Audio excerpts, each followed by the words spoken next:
Hebreos capítulo 6, el versículo 1 hasta el 3. Hebreos 6, versículo 1 al 3, dice así la bendita palabra del Señor. Por tanto, dejando ya los rudimentos de la doctrina de Cristo, vamos adelante a la perfección, no echando otra vez el fundamento del arrepentimiento de obras muertas, de la fe en Dios, de la doctrina de bautismos, de la imposición de manos, de la resurrección de los muertos y del juicio eterno. Y esto haremos si Dios en verdad lo permite. ¿Qué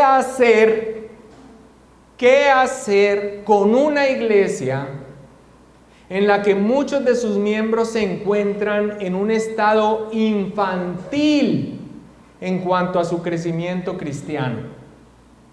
Que no tienen la capacidad de digerir alimento más sólido, o sea, que no se puede avanzar en temas más profundos y sumamente importantes de la palabra de Dios, porque aún necesitan que se les vuelva a enseñar las cosas más básicas de la fe.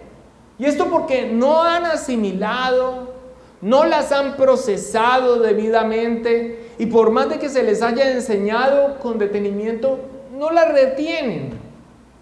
No se ha arraigado en sus corazones correctamente, impidiéndoles avanzar en su crecimiento en madurez cristiana. ¿Qué hacer? Algunos dirán, bueno, pues si eso es lo que necesitan, pues darle eso que necesitan. Si son niños en Cristo, pues darles la leche que necesitan. Y sí, esa es una posibilidad. En la Biblia tenemos el registro de que ese fue el camino que con una iglesia en particular se tomó. El apóstol Pablo, con una iglesia a la que se refirió como en un estado de niñez, los corintios, tomó ese camino. El de darles solo las enseñanzas más básicas y esenciales de la fe, porque no les podía hablar de cosas más profundas. Sin perder el texto de estudio, por favor ubiquemos esta referencia en la primera carta a los Corintios, en el capítulo 3. Primera de Corintios, el capítulo 3, versículo 1 y 2.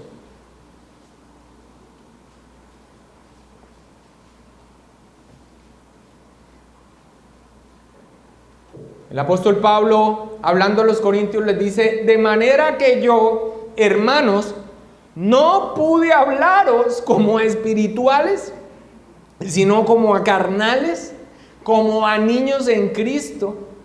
Os di a beber leche y no vianda, porque aún no erais capaces, ni sois capaces todavía. Así que sí, esa es una posibilidad. Sin embargo, no siempre este es el camino más adecuado que el Espíritu Santo ha guiado tomar con creyentes en un estado de inmadurez espiritual. En el texto de esta mañana, con el que retomamos la exposición de la carta a los Hebreos, veremos que en ocasiones el mejor camino es avanzar. En ocasiones la mejor forma de defensa es el ataque, y a veces la mejor manera de contrarrestar la superficialidad o el estancamiento en la vida cristiana no es la de volver atrás y repasar los fundamentos de la fe, sino dar pasos hacia adelante. Reflexiona David Burr sobre nuestro texto. Y en ese mismo sentido, el comentarista F.F. Bruce, hablando del autor inspirado de Hebreos y el camino que vemos en nuestro estudio, que vamos a ver en nuestro estudio que tomó, escribió lo siguiente, hablando del escritor inspirado de Hebreos: juzgó que no iba a obtener ningún propósito bueno volviendo nuevamente sobre los primeros principios. han permanecido inmaduros durante demasiado tiempo. Por tanto, Él les dará algo calculado para sacarlos de su inmadurez. Así que sí, hermanos, no hay una regla que se pueda aplicar a todos los casos. Tampoco esa niñez e inmadurez espiritual es homogénea en los diferentes casos de congregaciones que tenemos aquí en la Biblia y que podemos aplicar al día de hoy. Pero muchas veces, como en el caso de hoy, el mejor camino es avanzar. En 3 puntos abordaremos el estudio de este texto en el sermón de esta mañana. Inicialmente nos detendremos a considerar el porqué de esta determinación de avanzar hacia temas más profundos con esta iglesia en particular, en vez de detenerse en lo que el autor ha venido llamando los primeros rudimentos de la palabra de Dios, como lo mencionó finalizando el capítulo 5, o como dice aquí en el capítulo 6, versículo 1, los rudimentos de la doctrina de Cristo. Ese primer punto tiene por título: ¿cuándo es sabio detenerse y cuándo es necesario avanzar? En el segundo punto veremos el derrotero señalado por el autor inspirado del curso de acción que esa iglesia en particular debía tomar. A este punto le he puesto por nombre el camino del avance. Y el tercer punto, vamos a ver, pero ¿a qué se refiere con esa expresión los rudimentos de la doctrina de Cristo? Para finalmente, quiera el Señor así sea, entendido el contexto, la intención y el propósito original del autor inspirado, tengamos como fruto una aplicación práctica para nuestras propias vidas, para nuestra propia iglesia, pero para cada uno de nosotros en particular. Iniciemos entonces con el punto número 1. ¿Cuándo es sabio detenerse y cuándo es sabio avanzar en este sentido de retomar las doctrinas fundamentales o avanzar hacia temas con mayor profundidad? El versículo 1 inicia diciendo, usted lo tiene allí abierto, por favor, ¿qué empieza diciendo ese versículo 1? Por tanto. Aquí encontramos el por qué el autor inspirado de Hebreos no tomó el mismo camino que el apóstol Pablo tomó con los corintios. Miren, la iglesia de Corinto era una iglesia mayoritariamente gentil en su composición, o sea, que no eran judíos. Estos hermanos habían sido arrancados por la gracia de Dios de un contexto pagano, del mundo helénico romano, y su conocimiento de las sagradas escrituras, o sea, lo que es para nosotros el Antiguo Testamento, era casi nulo. En la carta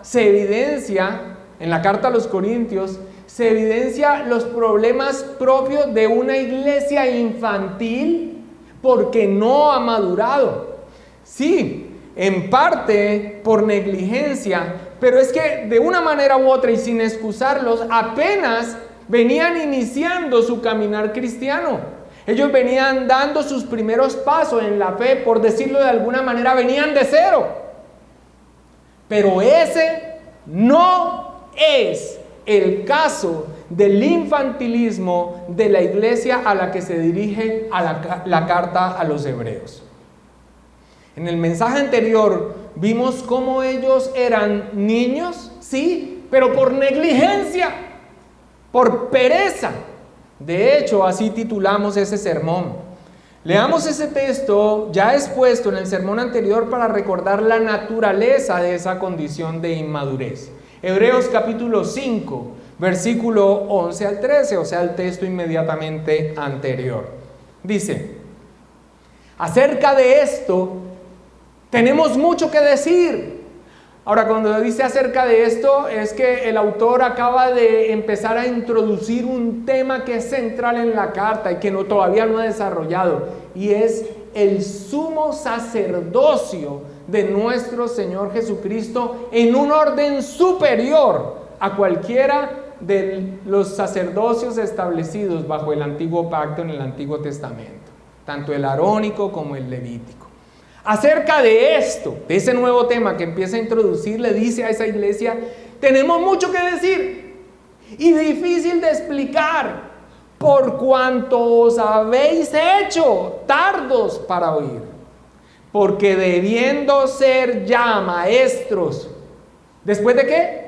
Después de tanto tiempo, tenéis necesidad de que se os vuelva a enseñar cuáles son, mira cómo coincide con nuestro texto, los primeros rudimentos de la palabra de Dios.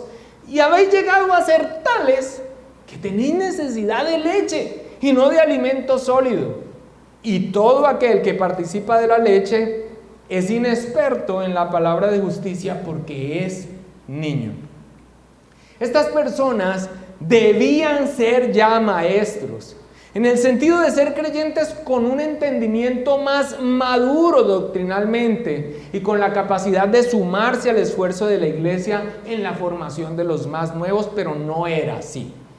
Y no era así, como dice el texto, después de tanto tiempo. Ellos han tenido una regresión en su camino de madurez cristiana. Se han hecho, como dice el texto, se han hecho tardos para oír, pero no era así. Es la pereza y la falta de empuje en cuanto al esfuerzo de seguir avanzando en la fe, o sea, tanto en la vida, conocimiento, como en la práctica, lo que les ha llevado a esa condición. Han vuelto en una regresión a la necesidad de que de nuevo se les enseñe lo que ya habían entendido y superado. Lo que el autor aquí en Hebreos 5:12 se refiere como los primeros rudimentos de la palabra de Dios. Y que en nuestro texto del capítulo 6, Reina Valera traduce los rudimentos de la doctrina de Cristo. Acerca de a qué doctrina se refiere con estos rudimentos, nos dedicaremos en el tercer punto del sermón, como se los mencioné. Ahora, así que, ¿era sabio para los corintios insistir en aspectos básicos y primarios de la fe y de la vida cristiana? Porque estas eran personas que venían de un mundo ajeno a la instrucción de las Sagradas Escrituras. Y aunque eso no les eximía de ser reprendidos en cuanto a su inmadurez que les llevó por malos caminos, pues se entendía que lo que necesitaba era insistirles en el: venga papito, A, B y C de la vida cristiana. Normal. Pero en el caso de los destinatarios de la carta a los hebreos, estas personas venían de una vida desde niños instruidos en la ley de Dios y con la esperanza de la promesa divina. Y habiendo abrazado el evangelio, el cumplimiento de la promesa en Cristo Jesús, no les habría sido de provecho quedarse dando vueltas en lo primario, porque sería como reforzarles su negación a avanzar, como promoverles su negligencia en hacer una reflexión teológica más profunda de la fe que habían profesado creer, pero que no venían de cero. Desde niños memorizaban las Sagradas Escrituras del Antiguo Testamento, que finalmente, y nosotros sabemos por convicción, que anunciaban la promesa de aquel que habría de venir, Cristo. ¿Cómo van a abandonar a aquel que es la vida para salvar la vida? Recordemos el contexto. Muy probablemente esta comunidad de judíos que habían dicho creer que Jesucristo es aquel que esperaban, en lo que ellos fueron formados durante toda su niñez en la palabra del Señor, estaban dando marcha atrás porque había empezado la persecución hacia los cristianos. y por sus mismos connacionales. Pero si ellos hacen una reflexión más profunda, que es a lo que se están negando, ¿cómo abandonar a aquel que es la vida para salvar la vida?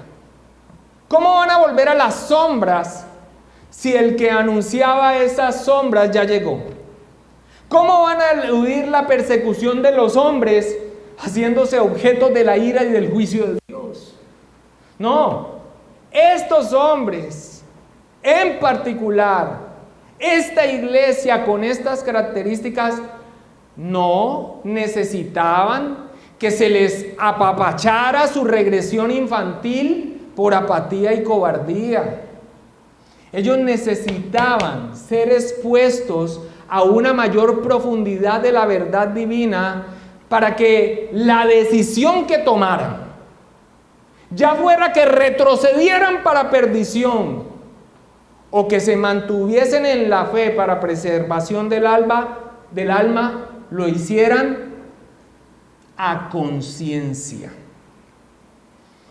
Recordemos que estamos en este momento en la exposición de la carta, donde el autor de Hebreos ha empezado a introducir el tema central de ella, que es la superioridad del sumo sacerdocio de Cristo. Pero se ha detenido apenas introduciendo este tema para darles la tercera de las advertencias sobre el camino que lleva al endurecimiento total del corazón a la palabra de Dios, y que en el próximo sermón abordaremos: la apostasía. En el sermón anterior vimos el fuerte jalón de orejas, y aquí estamos viendo el camino que deben tomar. Pero el próximo domingo, Dios mediante, veremos una de las más temibles advertencias sobre la manifestación del juicio de Dios para aquel que tenga en poco y menosprecie deliberadamente el camino de salvación que ha dicho creer. Así que, no, aquí el camino no era ponerle pausa, detenerse, explíqueme de nuevo, no. Aquí el camino era avanzar. Y avanzar significaba adentrarse en el tema profundo del sumo sacerdocio de Cristo, de la obra de Cristo superior, de una obra mediadora para salvación superior a cualquier cosa que ellos hubiesen conocido en las Sagradas Escrituras del Antiguo Testamento, para que así, si estaban determinados a retroceder, supieran lo que eso significaba. ¿Cuándo es sabio detenerse? ¿Y cuándo es sabio avanzar? Creo que los ejemplos bíblicos aquí en cuanto a congregaciones es claro ante nuestros ojos. Dios dé sabiduría a los pastores cuando a cada uno en particular se aplique cuándo es sabio detenerse y cuándo es sabio avanzar. Particularmente, y en esta congregación, el Señor nos ha bendecido con una pluralidad de personas en diferentes caminos en su avanzar cristiano. Y aquí ninguno es más que otro, porque finalmente los verdaderos creyentes todos lo son por la sola gracia de Dios, no por nosotros. Pero amados hermanos, continuamente dar lechita cuando lo que se está requiriendo es profundizar en la bendita palabra del Señor, no le va a hacer bien a una persona como no le hace bien a un niño que solamente le den dulces. Se requiere un alimento sólido. Y por el otro lado, quedarse en las alturas de la reflexión teológica, en los temas más controversiales, no le va a servir de nada a alguien que posiblemente esté viniendo por primera vez y necesite por lo menos saber de que no va a ser salva por esfuerzo de ser bueno, sino confiando en aquel que es el mediador que se anuncia aquí en esta carta, nuestro Señor Jesucristo. Así que, mis amados hermanos, la aplicación de cuándo es sabio detenerse y cuándo es sabio avanzar radica también en el estado en el que se encuentran las personas y el por qué. Se entiende, se tiene paciencia y tolerancia con alguien que apenas está llegando, que apenas empieza a distinguir, a discernir entre su mano izquierda y su mano derecha en las cosas del Señor. Pero el que ya tiene mucho tiempo y no quiere avanzar por aspectos más profundos y secretos, tal vez de su maldad, mis amados hermanos, detenerse no es el camino. Hay que avanzar para que se considere la profundidad de la palabra del Señor en aquello que tal vez no quiere aprender porque no quiere cambiar, para que sea lo que haga, lo haga a conciencia. Todo pecado es grave ante los ojos de Dios. Pero un pecado no mortificado en alguien que apenas está empezando, escúchenme, no es pasable, se entiende y se ayuda. Pero una pequeña mosca en el que es considerado sabio en el perfume del perfumista es inaceptable. Mayor conocimiento y tiempo en el Señor exige mayor responsabilidad. Al que más se le da, más se le demanda. Todo esto podemos aplicarlo a esta situación.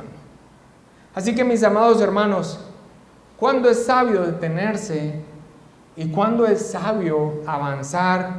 Depende de con quién Dios esté tratando y el estado en el que se encuentra. F.F. Bruce dice: la condición particular de inmadurez de estos lectores en particular es tal que solo una apreciación de lo que implica el sacerdocio de Cristo puede curarla. Sus mentes requieren ser ejercitadas y esto las ejercitará como ninguna otra cosa puede hacerlo. ¿A qué se refiere F.F. Bruce? Cuando en el cuerpo central de la carta les empiece a hablar del sumo sacerdocio de Cristo. Cuando ellos puedan reflexionar sobre la obra de Cristo en comparación de aquello que están tratando de dar vuelta, que tan solo era un tipo y una sombra en el Antiguo Testamento, preferirán los rigores de la persecución y el martirio antes de dar marcha atrás a estos asuntos. George Guthrie recoge las palabras de una importante escritora de principios del siglo XX que se crió bajo la sombra de la influencia de su padre, que era un pastor anglicano. Esta mujer se llama Dorothy Sayers. Ella escribió: solo podemos eludir la reflexión teológica durante cierto tiempo. La propia vida tiene su manera de forzarnos, tarde o temprano, a tratar con la teología, es decir, con lo que creemos. Las difíciles experiencias de la vida plantean importantes preguntas sobre Dios y sus propósitos. Hemos de concentrarnos especialmente en los asuntos más profundos de la fe si queremos resistir el fuego de la persecución. Las personas que son superficiales y quieren quedarse superficiales desde un punto de vista teológico manifiestan dicha superficialidad ante los fuertes desafíos que se oponen a un persistente compromiso con Cristo, huyendo, dando marcha atrás. Así que, para los hebreos, el mejor camino es avanzar. Y ese es el derrotero que a continuación les señala el autor inspirado el curso de acción que ellos debían tomar. Punto número 2, el camino del avance. Hebreos capítulo 6, leámoslo desde el principio. Por tanto, ya sabemos a qué se refiere, dejando ya los rudimentos de la doctrina de Cristo, vamos adelante a la perfección, no echando otra vez el fundamento, dejando ya lo primario. Como ya lo afirmamos en el sermón anterior, esto de ninguna manera quiere decir que el creyente desprecie, ignore, deje en el olvido o no deba considerar continuamente las doctrinas más esenciales de nuestra fe. No, sino que no podemos conformarnos con ese fundamento, sino que hemos de progresar, crecer y avanzar, afirma un comentarista.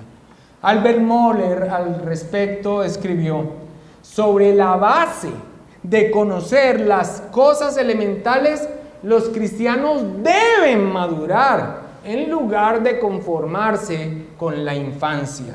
Y después añade: los cimientos son buenos y necesarios para construir, pero una vez puestos, no es necesario volver a ponerlos.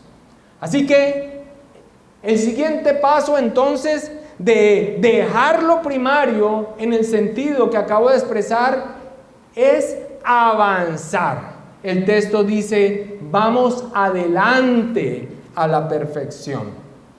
Generalmente cuando la palabra del Señor en el Nuevo Testamento nos habla de la perfección, es en el contexto del caminar cristiano que se refiere a la madurez. Pero ojo con esto, madurez cristiana no es solo conocimiento. Sin dudas, para madurar, nosotros debemos acceder al alimento sólido de la palabra de Dios, a la vianda, como se refiere el apóstol Pablo, a una consideración más profunda de las doctrinas de la palabra de Dios. Sin ese alimento, sin ese conocimiento, el creyente, ¿qué tipo de vida va a tener en su desarrollo? Va a ser un creyente raquítico, famélico, un niño en Cristo en su desarrollo. Pero, ojo con esto, quien con el conocimiento no tiene fruto en su vida cristiana, ese conocimiento es un agravante. Se me viene a la mente cómo el Señor impactó fuertemente a un hermano a través del estudio de la ley de Dios y del día del Señor en la materia que hace poco terminaron con el pastor Pablo en los estudios del día martes. Estoy convencido de que la consideración más profunda de los mandamientos de la ley de Dios imprimió en su corazón un temor que le preservó de hundirse en un pecado terrible. ¿Y quién no se sabe de memoria los 10 mandamientos como para que hagan una materia durante 8 semanas con el pastor Pablo Andrés? Pero ¿cuántos se han detenido en un estudio juicioso de ellos que resulta en cambios radicales de su vida diaria? ¿Quiénes se han puesto a pensar que el codiciar tan solo en la mente y en el corazón puede terminar en la destrucción de las vidas, en la destrucción de las familias, en la afectación de la familia por una mirada, por una expresión? Bueno, a eso estamos llamados nosotros, a seguir avanzando en una consideración más profunda de la bendita palabra del Señor para nosotros. Es necesario avanzar. No, pues los 10 mandamientos, pregúntame pues el número y yo te lo digo. Sí, pero los has puesto frente a ti como un espejo de la ley de Dios y ves cuán incapaz eres, cuánto temor entra al corazón y cómo te impulsa ese temor a aferrarte más a Cristo y no confiar en ti y ser más cuidadoso de ti mismo, porque duermes con tu enemigo peor, tú mismo.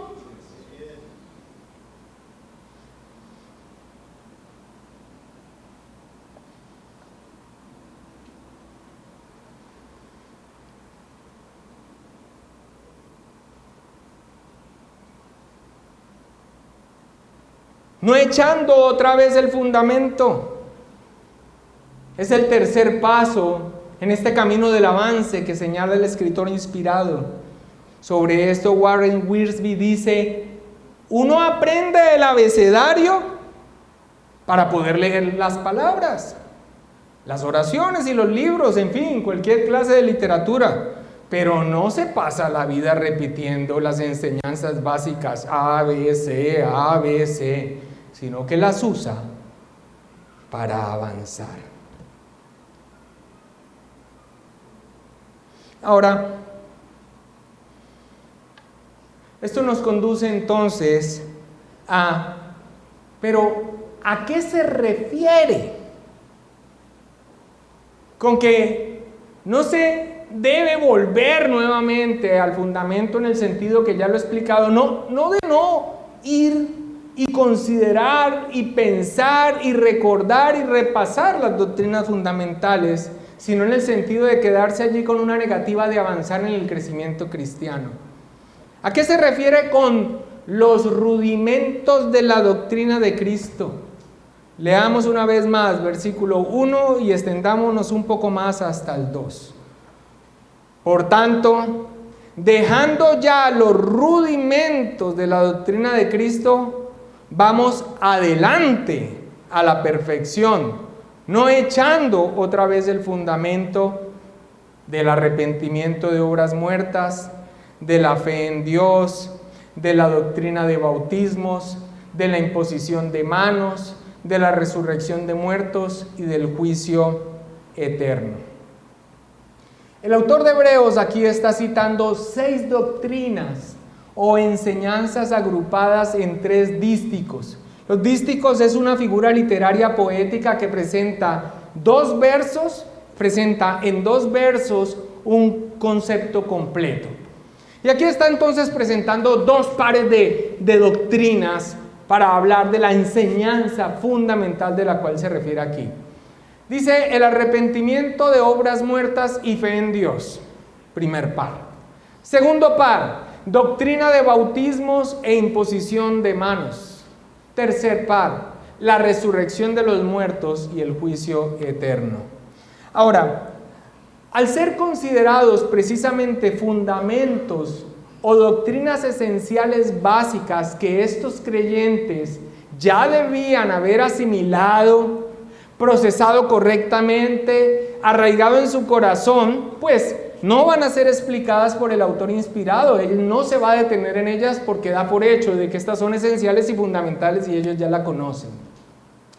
Pero ¿a qué se refieren estas doctrinas?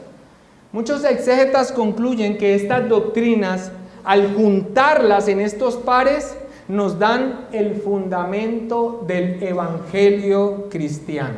Y lo explican así: el arrepentimiento de obras muertas y la fe en Dios. ¿De qué nos habla el arrepentimiento de obras muertas y en la fe en Dios? Y ellos responden, nos hablan de la conversión, aquel giro radical del ser del hombre que pasa de estar enfocado tan solo en sí mismo por una acción de Dios a enfocarse ahora en Dios. La palabra griega que utilizan nuestras Biblias y que seguro conocemos es metanoia. Esa transformación espiritual que implica un cambio de orientación del ser. Ese giro radical de abandonar la vida de pecado, doliéndose por ella, arrepentimiento, y orientándose en confianza hacia Dios para salvación, que sucede cuando ante la predicación del Evangelio Dios obra un milagro en el corazón humano, transformándole y permitiéndole entender y abrazar esto.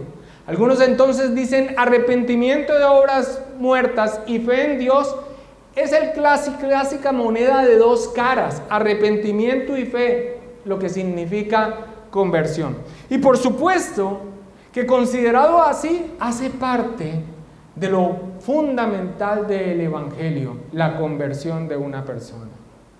La conversión de una persona sucede cuando, al ser predicado el Evangelio, Dios obra poderosamente en ese corazón haciendo un milagro.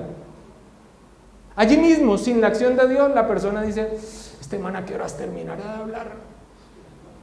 Este barbudo, ¿hasta cuándo se va a extender? Pero otros empiezan a considerar en sí mismo, en su vida, en su gran vacío, en sus temores, en su desazón, en que ha logrado todas las metas pero ninguna le llena, y empieza a comprender que el camino es la reconciliación con Dios, y lo que este hombre está hablando es que solamente se logra al arrepentirme de la vida que yo llevaba, por más derechita que yo pensaba que tenía, y confiar solamente en Cristo. Cuando empieza a suceder ese milagro, la persona entonces responde voluntariamente, y esa es la conversión que muchos de ustedes, para la gloria de Dios, ha sucedido, y que yo espero que hoy esté sucediendo aquí con algunos. Eso es fundamental y esencial. Y sucede y es glorioso, pero quedarse solamente en ese aspecto de conversión es a lo que él le está diciendo, no, hay que avanzar. Pero permítame ir con el segundo par. El bautismo y la imposición de manos los señala, aunque dice doctrina de bautismos en plural.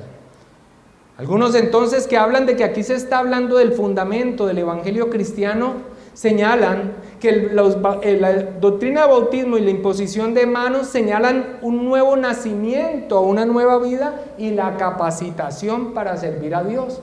Eso es lo que significa el bautismo. En el bautismo, cuando bajamos a las aguas y nos levantamos de ellas, no es que allí nazcamos de nuevo, no es que allí haya sucedido el milagro de la transformación de nuestro corazón, sino que es la ceremonia que el Señor Jesucristo dejó para que en nuestra mente quedara marcado lo que sucedió en algún momento, tal vez hoy, en la predicación de la palabra del Señor. Y esa ceremonia la vas a recordar con fecha y con día y quiénes te acompañaron y cómo bajaste a las aguas, expresando lo que había sucedido en tu vida. Doctrina de bautismos e imposición de manos. Y toda persona que entonces profesa su fe en el Señor Jesucristo en el bautismo es unido en una iglesia, y uno dice, bueno, ¿qué tengo que hacer? Y lo primero que es congregarse, estar allí, estar atentos, lo que sea, así sea arreglar una silla. Pero eso es lo que, es que yo todavía recuerdo a mi hermano sentados aquí, nos estaban hablando y estábamos esperando, bueno, en la próxima semana vamos a hacer esto, porque somos parte de esto, de la iglesia. Así que algunos señalan que ese aspecto es un señalamiento del nuevo nacimiento, una nueva vida y la capacitación para servir a Dios. Y que el tercer par, la resurrección de los muertos y el juicio eterno, señalan la esperanza de la vida eterna en la culminación de los tiempos y nuestra redención final como creyentes y el juicio divino. Porque si tú has estado expuesto supuestamente al evangelio y piensas que venir a una iglesia cristiana es para que todo te vaya bien en la vida y para que te llegue harto billete, porque Dios está allí para satisfacerte como lámpara de Aladino todos los deseos que tú tienes en tu corazón, te mintieron.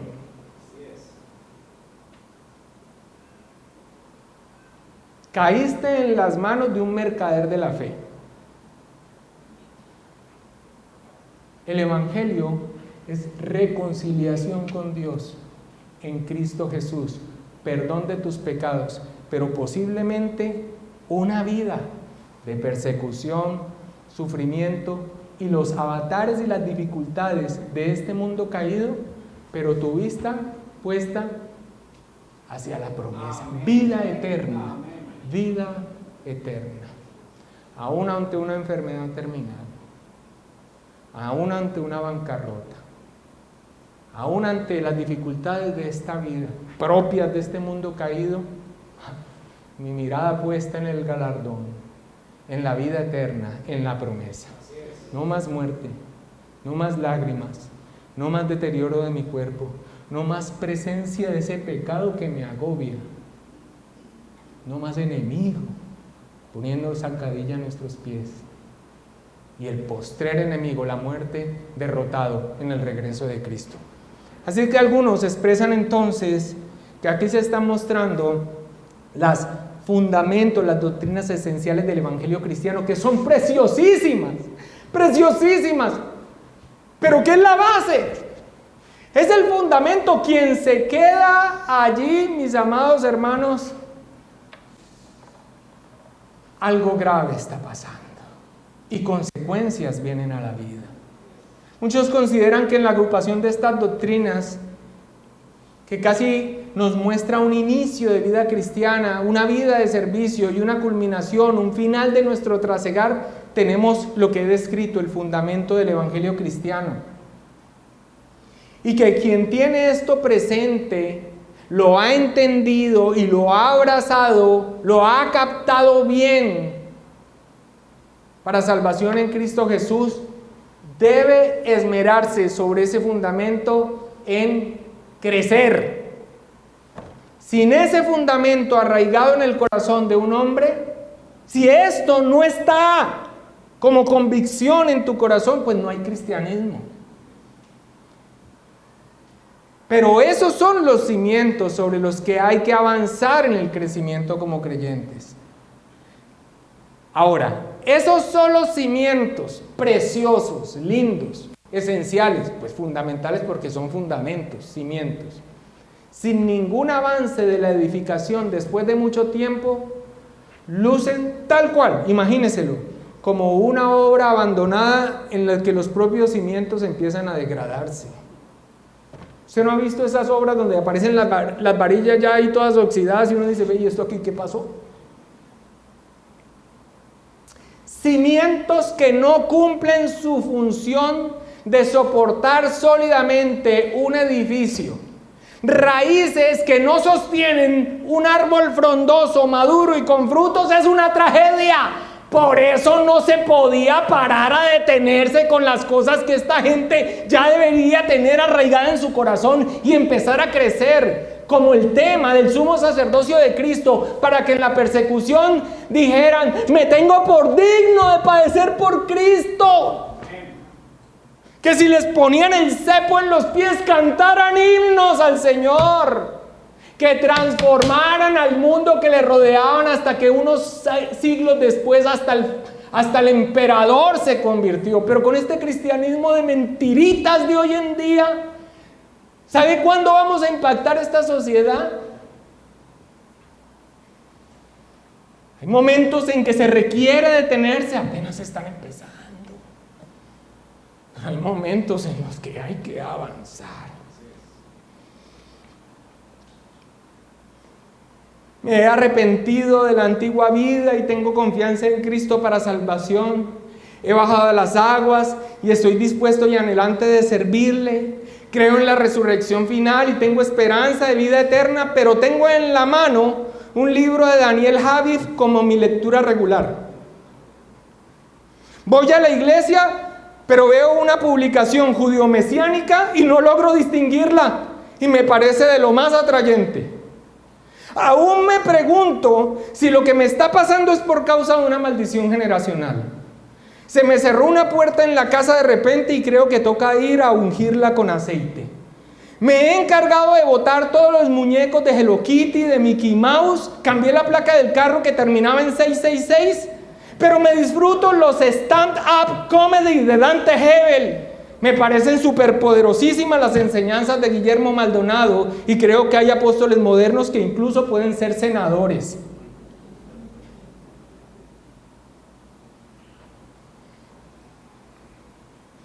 Esos supuestos fundamentos que digo tener, que profeso creer, pero sin ningún avance en un conocimiento más profundo de la revelación de Dios en Cristo Jesús, con una total apatía por avanzar en el entendimiento de cómo en Cristo se cumplen las promesas anunciadas en el Antiguo Testamento, de cuál es la enseñanza para mi vida en cuanto a crecimiento en santidad, en lo que significa ser parte del cuerpo de Cristo, de la iglesia, de mi responsabilidad conmigo mismo, con Dios y con los demás. Cuando llegue la prueba, cuando llegue la persecución, cuando llegue la crisis emocional, cuando llegue la tentación, cuando llegue la mentira del mundo y los engaños de nuestro propio corazón, no van a mantenerse firmes, sino que se van a degradar y empezaremos a retroceder para perdición. ¿Será paulatino? Primero será mero descuido. ¿Recuerdan la primera advertencia? Ahí está grabado en YouTube. repásala.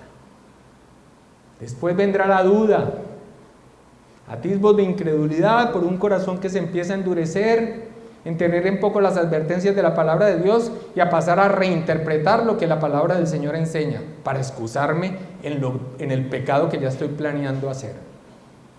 Y pasaremos a un estado de negligencia y pereza en los caminos del Señor, que nos lleva a una regresión, a un estado de niñez, que es lo que acabamos de ver en el anterior sermón y que es la antesala, óiganlo, la antesala de la peor de las condiciones y ante la que deberíamos temblar y horrorizarnos. Y es el que Dios deje de preservarnos y nos entregue a nuestra propia degradación ante la insistencia de nuestra determinación deliberada de pecar. Y terminemos en la apostasía, que es el peor de los estados en el que un hombre puede estar. Peor que el de un incrédulo, porque en el incrédulo hay esperanza mientras haya vida.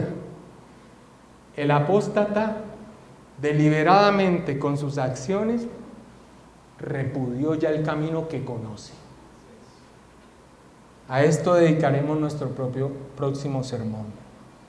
Sin embargo, mis amados hermanos, aunque esta interpretación de a qué se refiere estas doctrinas, como se acaban de mencionar aquí, en el capítulo 6, versículo 2, hay otros que consideran que estas doctrinas que son citadas aquí como rudimentos se refieren a enseñanzas de la fe antiguotestamentarias del judaísmo. El arrepentimiento de obras muertas fue proclamado constantemente por los profetas, así como por el precursor del Mesías, Juan el Bautista.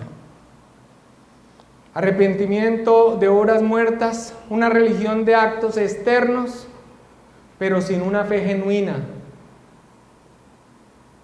Los profetas una y otra vez advirtieron sobre este tipo de religión.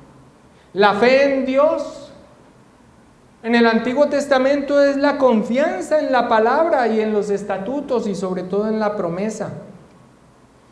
Lo que Reina Valera traduce como doctrina de bautismos en plural, ese bautismo no es la palabra usada para referirse al bautismo cristiano, sino a los lavamientos rituales y a los lavamientos rituales que tenían los judíos. Y cuando habla de la imposición de manos, se refiere a la imposición sobre las cabezas del animal como un acto de identificación con aquel que iba a ser sacrificado como una ofrenda expiatoria. Y que cuando habla de la resurrección y el juicio final como una esperanza cada vez más creciente en la revelación progresiva del Antiguo Testamento, pues que se estaba apuntando hacia la esperanza de la redención del pueblo por parte de aquel que vendría, el Mesías. En otras palabras, que el llamado que hace aquí el escritor inspirado de Hebreos era a que esta comunidad en particular dejara ya los aspectos típicos en sombra o en promesa de la fe bajo el antiguo pacto, cuando ya ha llegado el cumplimiento que es Cristo. Un arrepentimiento y una fe ya no en una promesa, sino en algo cumplido que es Cristo. Unos lavamientos que anunciaban la purificación que solamente la obra de Cristo cumple. El Espíritu Santo aplicando y perfeccionando en nuestra vida, en una dotación, la imposición de manos que anunciaba una capacitación del Espíritu Santo, pero también que anunciaba en los sacrificios la muerte de un sustituto en representación nuestra, cumplido en Cristo.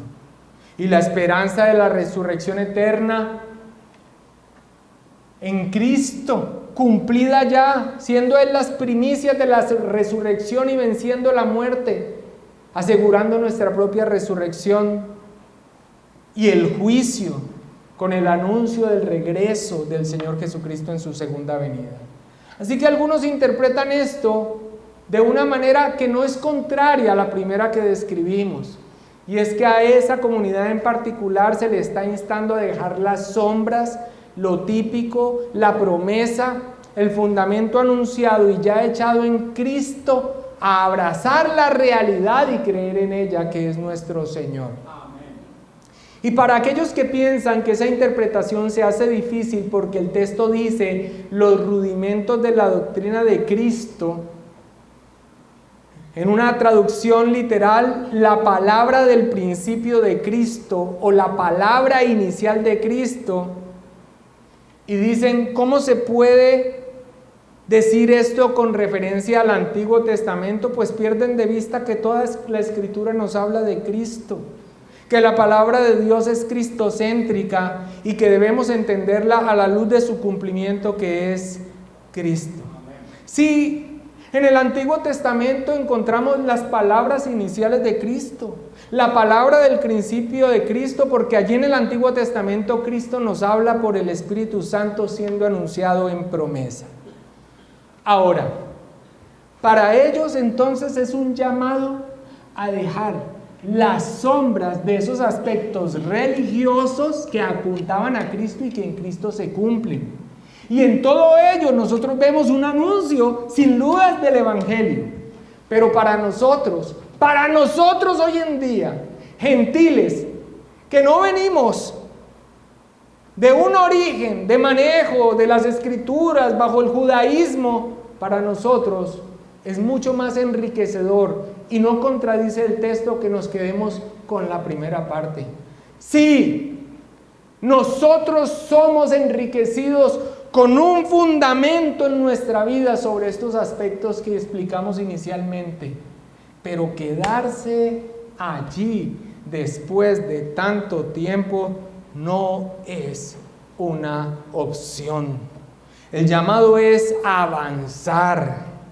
El mejor camino es avanzar, porque si nos quedamos con esto por perezosos, por negligentes, por descuidados, porque hoy cuando está en el culto y se nos está explicando un texto, anoche me acosté a la 1 de la mañana, no hay manera de que atienda así, el que esté parado aquí sea el mejor expositor del mundo. Mis amados hermanos, no pensemos que vamos a recorrer nuestra vida sin daño. No seamos tan torpes. Estamos en un mundo malo. Tenemos un enemigo que tiene lo que tiene la existencia de todo lo creado, poderosísimo. Se llama Satanás. Y además de eso, nosotros tenemos una inclinación hacia el mal. Sume todo. Súmelo todo. Si no es por la gracia de Dios, terminaríamos re mal. Pero cumplamos nuestra responsabilidad. Esmerémonos. Tengamos temor de Dios, esforcémonos un poco. Y es que aprender doctrina me va a preservar. Pues no, el solo conocimiento no, pero sin conocimiento no hay crecimiento. Conocimiento solo, sin crecimiento, es un agravante. Pero el conocimiento que tiene fruto es, como decían los puritanos, teología para vivir. Cuando yo considero la obra de Cristo, el Verbo, el Hijo Eterno, hecho hombre, sus sufrimientos, su ministerio, sus beneficios, y yo me veo inclinado hacia las porquerías de mi mente por un pecado residual, hermanos, la profundización en la verdad de la palabra del Señor y en los temas más profundos va a tener un fruto, una vida digna, honrosa, santa y que glorifica a nuestro Dios. Y aunque esto es un llamado a la responsabilidad, y este derrotero marcado por el escritor inspirado es avanzar, aquí el determinante mayor es Dios, no nuestras fuerzas solas. Tenemos responsabilidad, pero dependiendo en Dios. Por eso termina diciendo el versículo 3, y hermanos, quisiera que todos lo leyéramos juntos. Y esto haremos si Dios en verdad lo permite. Quiero terminar con unas palabras de David Burke que son paralelas a lo que el Señor nos ha concedido tener como convicción en nuestra historia como iglesia local, como Decisión Jesús. Permítanme compartirlas para terminar. En realidad, solo hay dos opciones en la vida cristiana. O bien avanzamos, o bien retrocedemos. O bien progresamos en el conocimiento de Dios, o bien nuestra relación con Él se enfría. O bien crecemos en nuestra comprensión de la doctrina cristiana, o bien descubrimos que ni siquiera recordamos aquellos conocimientos que habíamos alcanzado en el pasado. Si no seguimos avanzando, el diablo con su sutileza habitual usará las ideologías y pensamientos del mundo, nuestra propia concupiscencia, para distorsionar y complicar aquella comprensión fácil que antes teníamos, trayendo resultados desastrosos para nuestra vida.